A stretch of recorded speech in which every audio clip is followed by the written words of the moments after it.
Hi everyone. So in this video, I'll talk about Rabia al-Adawiyya, the first female Sufi in Islamic Sufism and Islamic Sufi tradition based on Attar's Tazkiratul Awliya.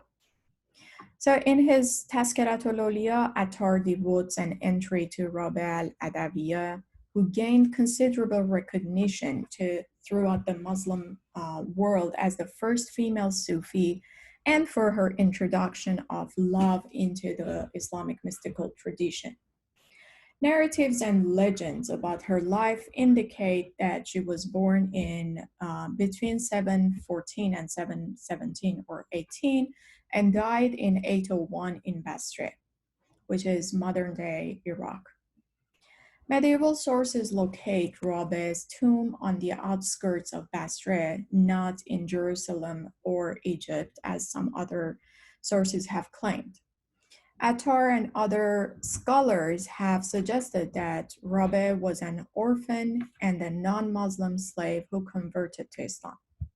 It is also related that Rabi was a client of the clan of al-Atiq, which was a subclan of al-Adi ibn Qais, which was in turn a clan of the Quraysh tribe of Mecca, the tribe of Prophet Muhammad. After the conquest of Islam, until the end of the Umayyad Caliphate, non-Muslims could convert to Islam under the sponsorship of an Arab patron, who either adopted the convert into his or her clan or maintained the convert in a state of clientship, which was often formalized by a contract of mutual assistance. Now, Rabia, who was one of these clients, seems to have been both non-Muslim and non-Arab, and the al-Atiq clan had sponsored her conversion into Islam. Various legends affirm that after being freed from slavery, Rabia lived the life of a celibate as an ascetic in a desert cell all her life. She is known for her spirituality, for asceticism and selfless love of the divine, for her wit and wisdom, for her strong and public criticism of men, and for her many refusals to marry. Contrary to the common view of Muslim women as subservient and passive, Rabia is portrayed as challenging the gender norms of her day in Tazkiratul Awliya. She is illustrated as a freed woman who refuses the worldly pleasures such as marriage and is a very harsh admonisher of her fellow male Sufis and her male disciples. Oftentimes, Rabia has been characterized also by her male counterparts as desexualized. Having abandoned the typical feminine emotions and sensitivities ascribed to the women of the period, probably because of the physical, sexual, emotional exploitation she may have suffered as a slave, she is shown as taking refuge in God and Sufism. Now, Rabia's crossing of the gender boundaries and her mysticism are portrayed in Attar's works as a form of defense mechanism against her experiences of exploitation and as a necessary step to transcend the limits of her gender and feminine sexuality in order to reach the type of liberation that she so longed for. In the midst of all these things, the role of the male Sufis, however, in shaping Rabia's spirituality and subjectivity, and also in transcribing and transmitting her experiences and her stories to the next generation, becomes significant as well. Although some male Sufis were accepting of female spirituality, in medieval period, the ideal of Sufism was male, and the stance that many male Sufis took toward women was uncertain and unclear. Now, one of these instances can be found in Sanoi Ghaznavi's writings, where at one place he, for example, mentions that, I'm quoting, a pious woman is better than 1,000 bad men. And in a different place, he writes that daughters are better on the bier than alive. Now, Rabia's faithfulness to God granted her a significant status in male Sufi circles, although she was not the only female Sufi in the 8th century. However, she was almost the only one that was to a certain extent accepted by Sufi male circles. A statement indicating the acceptance of Rabe or female spirituality in medieval period can be found in Attar's Tazkiratul Awliya, where he states that in the realm of divine union, gender differences lose their meaning and their earthly significance.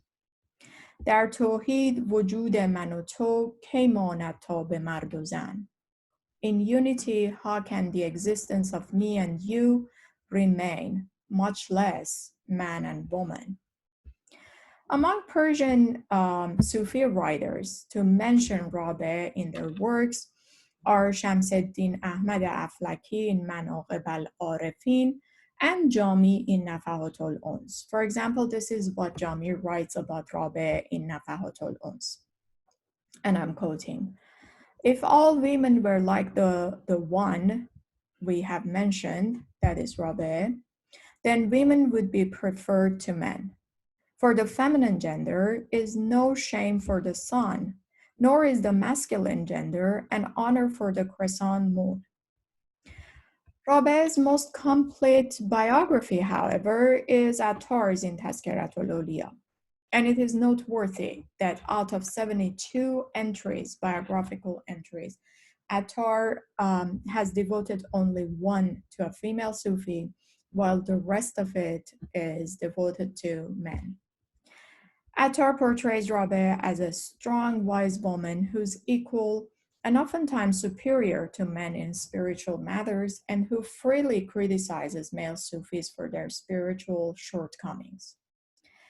Attar defines Rabi's rank in Islamic Sufism as, and I'm quoting, veiled with a special veil, hidden by the curtain of sincerity, burned up in love and longing, enamored of proximity and immolation, deputy of the Virgin Mary, accepted among men, Rabia al-Adawiyya, God Most High, have mercy upon her.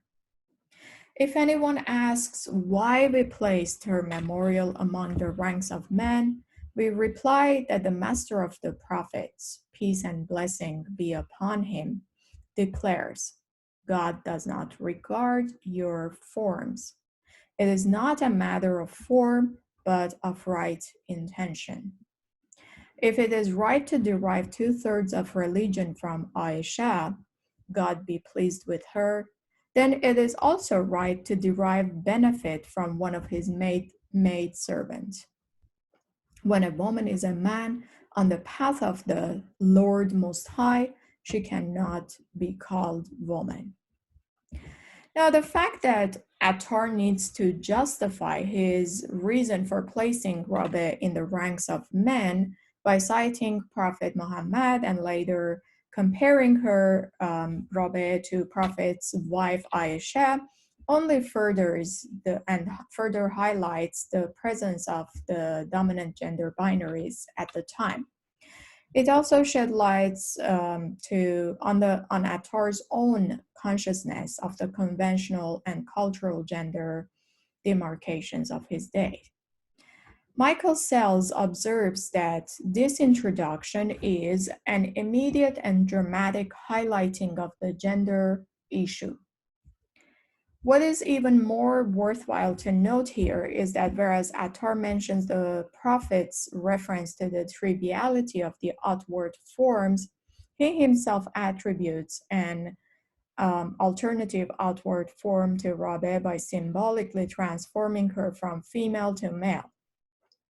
And Michael Sells argues that, quote, Attar appeals to historical precedent, the formative role of Aisha, and to the tradition according to which Maryam, or Virgin Mary, the mother of Isa, Jesus Christ, will be the first among the ranks of men at the final resurrection. Then, with a more abstract appeal to the importance of person's inner intention, not the outward form, he finally ends with a justification based on a mystical notion of unity, end quote. In an anecdote highlighting gender boundaries in Tazkiratul Awliya, Attar tells us that Al-Hasan al-Basri once commented that he had spent an entire night with Rabia without feeling that she was a woman. So this is the story. یک شبانه روز در بر رابعه بودم و سخن طریقت و حقیقت گفتم که نه در خاطر من برگذشت که مردیم و نه بر خاطر او بگذشت که زنیم. آخر الامر چون برخاستم نگاه خیشتن را مفلسی دیدم و رابعه را مخلصی. I was with Rabia for one full day and night. I was talking about the path and the truth in such a way that the thought I am a man never crossed my mind, nor did I'm a woman ever cross hers. In the end, when I got up, I considered myself a pauper and her a devotee. Attar writes that Al-Hasan was one of Rabia's suitors who desired to be united with her in matrimony. Now, considering this, it seems contradictory that Al-Hasan could have spent an entire night and day with the woman he wanted to tie the knot of matrimony with and be oblivious to her femininity. As Leila Ahmad notes, this narrative repudiates the underlying, quote, notion of sexuality as governing male-female interactions, end quote. In addition, whereas Al-Hasan claims not to have been aware of her sexuality while in her presence, in a different passage, he advises others to stay away from virgins like Rabia because the temptation that their proximity could generate is dangerous. Now, according to Margaret Smith, Al-Hasan gave the following three pieces of advice to his fellow ascetics. Quote, set not your feet upon the carpet of kings, that is, have no dealings with them. Sit not alone with any virgin, even though it were Rabia, and lend not your ear to others, end quote. It is therefore paradoxical that Al-Hasan, who had once asked for Rabia's hand, appeared to be oblivious of her femininity, but simultaneously included her as a source of temptation and threat to male purity. Now, narratives like this complicate the gender-related issues of the time. On another note, Attar's reference to Al-Hasan's comment that to him Rabia seemed like a devotee in whose presence he felt like a pauper, quote, reverses the dominant society's valuation of male over female by representing not merely any man, but one of the more revered male Sufi leaders describing himself as a pauper compared with a woman of truly superior merits, end quote. And this quote is again by Leila Ahmad. This is one of the moments when Attar seems to be trying to rewrite the dominant scripts pertinent to gender boundaries in Sufism. These references illustrate that although some male authors referred to or devoted an entry to Rabia in their works, they presented her in a way that served the socio-political, cultural needs of the society at the time. Pushing Rabia's femininity into obscurity, they produced an image of Rabia which was comprehensible only in the light of her male counterparts. Reading these comments and descriptions about Rabia and the commentaries of the male Sufis, her biographers, and other male scholars of the medieval Muslim world, one thing that strikes the reader is the attempts that they made to undermine Rabia's femininity and therefore her spirituality. One may assume that this was done to justify the elevated status of this woman in the male-dominated realm of Sufism, where the ideal was male. In Teachings of Sufism, Karl Ernst astutely questions this type of writing, saying, quote, How many times has it been said of an impressive woman that she was, as it were, a man in the form of a woman? This sort of negative compliment seems to be the last resort of the male hagiographers who are perplexed and bewildered and struck with admiration by the spiritual power of a woman. End quote. To Rabia's contemporary and later male Sufis, she embodied the masculine traits that the medieval Sufi world revered. To maintain that long enduring ideal of male dominated realm, however, these Sufis could do nothing but repudiate her femininity.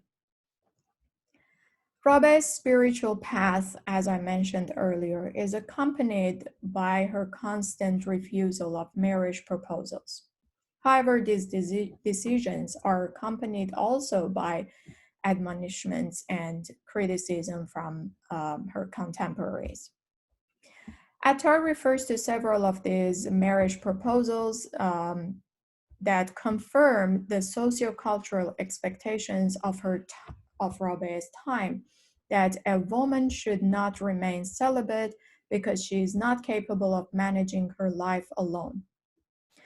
It also emphasizes the fact that although celibacy was favored, the independence it granted to women was seen as a threat to the dominant social system. Now, in this regard, Attar writes that one of Rabia's suitors was the Sufi master al-Hasan al-Basri, which I mentioned previously, who once asked her, رغبت کنی تا نکاحی کنیم و عقد ببندیم. Do you long for a husband? Now, Al-Hasan Basri's marriage proposal to Rabia seems very unlikely in real life, since at the time of Al-Hasan Basri's death, Rabia was most likely a young girl. However, this might be a reference to a different Al-Hasan who's been transcribed inaccurately as Al-Hasan of al-Basri, or Attar merely uses his name for characterization in these narratives. Nonetheless, note Al-Hasan's use of the term رغبت, which is synonymous with tama, that is desire, longing and desire, and signifies lack and wanting. Margaret Smith, quoting Al-Hasan on the idea of self-discipline, writes that vara', which means abstinence, is the root of religion, and tama', desire, corrupts abstinence. Now, these two conflicting uses of synonymous words, رغبت and tama', that is longing and desire, by Al-Hasan are noteworthy insofar as they contradict one another. Al-Hasan, who condemned desire in another narrative, is not asking about desire, but what matters here is whose desire are we talking about. On the significance of the distinction between female and male sexual desire in Sufi discourse, Valerie Hoffman writes, I'm quoting, despite the fact that a great deal of Islamic popular literature depicts women as lustful, seductresses, and the initiators of all illicit sexual liaisons, in stories about Sufi women, it is men's sexual lust that is emphasized. It is also significant to note that the women who are mentioned in these dictionaries are mainly seen as teachers of men. End quote. Rabia's response to this question of Al-Hasan or to this type of proposal is exceptional. Acting like a teacher, Rabia says, عقد نکاح بر وجودی فرو آید. اینجا وجود برخاسته است. کی نیست خود گشتم و هست شده بدو و همه از آن اوام. در سایه حکم اوام. خطبه از او باید خواست نه از من. The marriage knot can only tie one who exists. Where is existence here? I am not my own. I am his and under the shadow of his command. You must ask permission from him. Rabe's love of the divine has resulted in the annihilation of herself, her nafs. She is no longer a separate being, but one with the divine. This narrative illustrates Rabe surpasses her male colleagues in spiritual and intellectual forthrightness. Although Al-Hassan himself was considered to be a Sufi master and especially superior to Rabi in Sufism, it is very difficult for him to comprehend how Rabia has attained this spiritual status where she can refuse all worldly matters, including marriage. And this, of course, highlights Rabia's superiority over a man of her own rank and further nuances the gender hierarchy. Comparing Rabia's celibacy with her Christian counterparts, Margaret Smith comments that, quote, like her Christian sisters in the life of sanctity, Rabia espoused a heavenly bridegroom and turned her back on earthly marriage, even with one of her own inmates and companions on the way, end quote. In addition to her refusal to marry, another highlight of Rabia's life was her witticism and public criticism of men. Now, Attar relates that a group of people attempted to challenge Rabia's spirituality by arguing that men are superior to women in spiritual realms because all prophets have been men. Here's what Attar writes. همه فضیلت‌ها بر سر مردان نثار کردند و تاج نبوت بر سر مردان نهادند و کمر کرامت بر میان مردان بستند. هرگز پیغمبری هیچ زن نیامده است. All the virtues have been dispersed among men. The crown of nobility has been placed upon the heads of men, and the belt of magnanimity has been tied around their waists. Prophecy has never descended upon any woman. What do you have to boast of? And this is how Rabia responds. این همه هست ولکن منی و خود پرستی و ان ربکم الاعلی از گریبان هیچ زن بر نیامده است. Everything you said is true, but egotism, self-worship, and I am your highest Lord have not welled up in any woman. So the sharp reprimanding of men by medieval female Sufis has, of course, been observed as a natural and indicative of women's spiritual superiority. For example, Ruth Roded writes, quote, the women's retorts embody not only pride in their spiritual state, but also an aggressiveness towards men they meet, which contrasts sharply with their self-abnegation and submission to God. They rebuke and even mock men they feel are lacking. Now, let's talk about the fact that Rabia's experiences were transmitted to us through these male Sufis. So Rabia owes her recognition as a female saint to these male Sufis who transmitted the information about her life generation to the next generation. Even though women have also contributed to such oral transmissions of stories, textual proof of Rabia's existence and the sincerity of her spirituality is seen in the writings of men and their references, which, as I mentioned, is again a reference, and probably we can also critique the fact that only men could could write at the time, and writing has always been considered to be a male dominated sphere.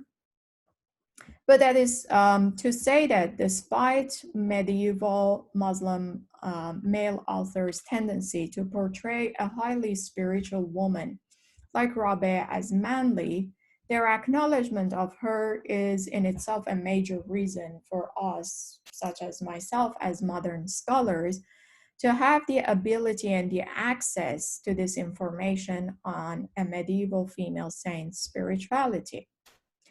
Although Attar, like other medieval men, conformed to the gender boundaries and demarcations of his day, by justifying his reason for including Rabia in his work, the very fact that he granted her a full entry has helped her name and her unique spirituality travel through time and place.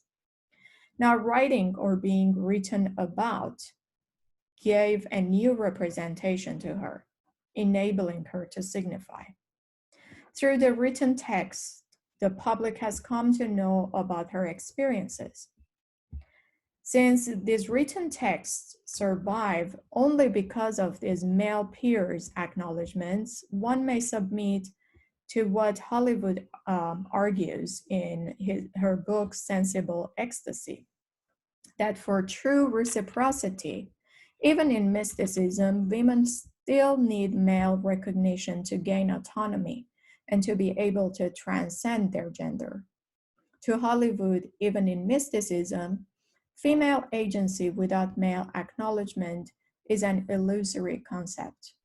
This is not to belittle women's spirituality. This is to show that the male acknowledgement did not come easy. This male dominance also speaks to the fact that desire has also always been masculine, while women's desires have always been suppressed or misplaced. At the core of the mystical experience, however, there is the desire for union with the divine, and that is what Rabia attained in her life.